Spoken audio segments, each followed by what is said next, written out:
Former EU chief Romano Prodi's delight at Britain quitting the EU perfectly illustrates the massive problems which are threatening to tear the bloc apart, a German former MEP has said.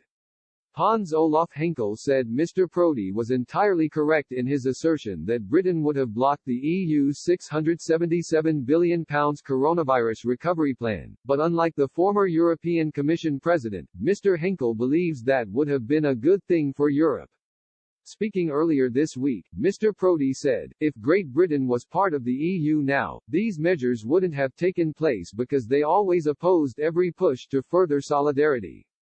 Mr. Henkel, who stepped down from the Assembly last year, told Express.co.uk he had known Mr. Prodi for decades. He said, his current analysis, that the new gigantic redistribution of funds within the EU under the disguise of Corona could never have been possible with Britain being still in the EU is correct.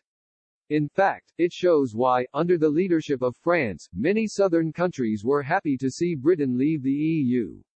It was the EU and Brussels always violating previous EU principles such as self-responsibility of a country for its debts, subsidiarity and striving for competitiveness which made Britain leave the EU.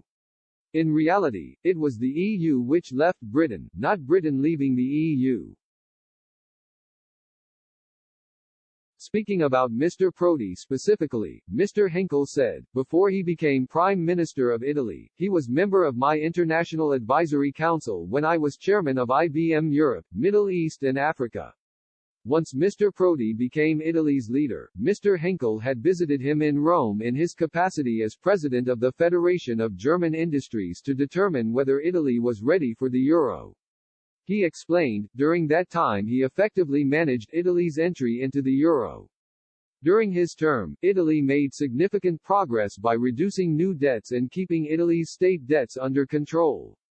The backing of German industry had been instrumental in securing the German government's agreement for Italy to join the euro, Mr. Henkel said, with most experts, together with the German public, not supportive of the idea.